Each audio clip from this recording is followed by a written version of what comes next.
जिलाधिकारी के मनमानी रवैये से नाराज अधिवक्ताओं ने इस दूसरे दिन भी कलेक्ट्रेट की सड़कों पर उतरकर किया प्रदर्शन।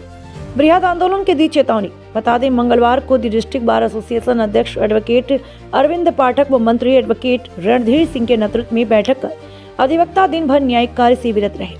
अधिवक्ताओं ने कलेक्ट्रेट चौराहे पर प्रदर्शन करते हुए आरोप लगाया कि जिले में चल रही ऑनलाइन समस्याओं को जल्द निस्तारित कर नंबर 1 का तमगा हासिल करने के लिए डीएम ने मौखिक रूप से अपने पेशकार को कालबाधित तजवीज़सानी अपील, निगरानी और लेने से मना कर रखा है, जो पूरी तरह से वादकारियों के मौलिक अधिकारों और संविधान के प्रदत्त अधिकारों का हनन है।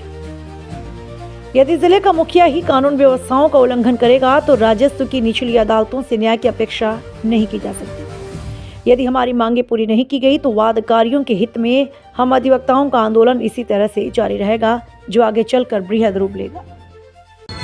यह प्रदर्शन जिलाधिकारी के मनमाना रवैया के कारण जिलाधिकारी आजमगढ़ जो है कालबाधित जो है तजवीज़सानी अपील, निगरानी जो है वो ले नहीं रहे हैं। मौखिक रूप से अपने पेशकार को उन्होंने मना कर रखा है, जिससे वादकारियों का मौलिक अधिकार का हनन हो रहा है और संविधान में प्रदत्त अधिकारों का जो है हनन किया जा रहा है। जिलाधिकारी महोदय से इस तरह की अपेक्षा नहीं की जा सकती, इसलिए कि जब जिले का मुखिया ही जो है कानून व्यवस्था से खिलवाड़ करेगा और कानून में दी गई प्रक्रियाओं का उल्लंघन करेगा तो जो राजस्व की निचली अदालतें हैं उनसे कानूनी कार्रवाई की कोई अपेक्षा नहीं की जा सकती। इसलिए हम लोग मजबूर होकर के जो है वादकारियों के हित में जो है यह आंदोलन जारी है और यह आंदोलन हम लोग तब तक चलाएंगे जब तक वादकारियों के हित में जो है कालबाधित दावा, तजवीज़सानी अपील और निगरानी जिलाधिकारी न्यायालय द्वारा नहीं ले ली जाएगी। वो जिले में जो ऑनलाइन समस्या चल रही है कि उनकी कौन सी श्रेणी है, तो उसमें वो डिस्पोजल न करके, मुकदमों का गुणदोष पर निस्तारण न करके, उनका कहना ये है कि न हम दावा लेंगे, न संख्या बढ़ेगी, न निस्तारण करना पड़ेगा, तो बिना काम किए हमको नंबर 1 का तमगा मिल जाएगा, नंबर 1 की श्रेणी पे हम चढ़ जाएंगे।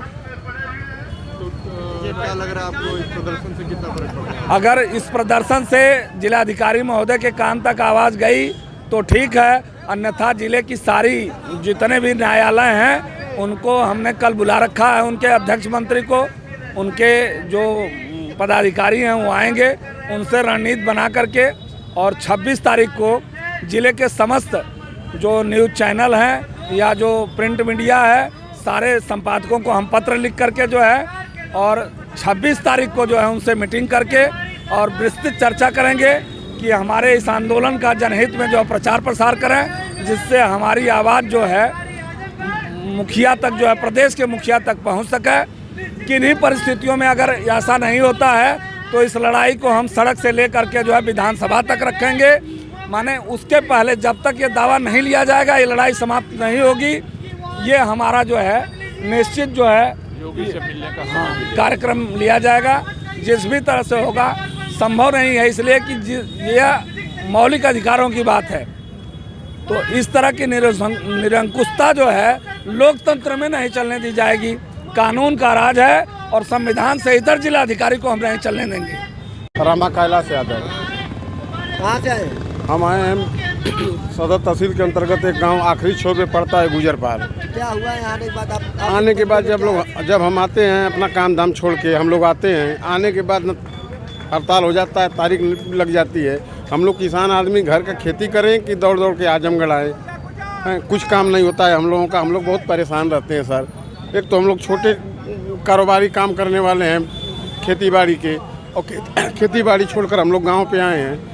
न लेखपाल मिलते हैं, न कानून मिलते हैं, न कोई समय से मिलता नहीं है। हम लोगों का काम नहीं हो पाता है सर। आप समस्या अपने जो है वकील साहब से कहते हैं तो क्या इसका जवाब मिलता है? हड़ताल होने के बाद क्या होगा? कुछ काम नहीं होता है, सब न्यायिक काम बंद हो जाता है।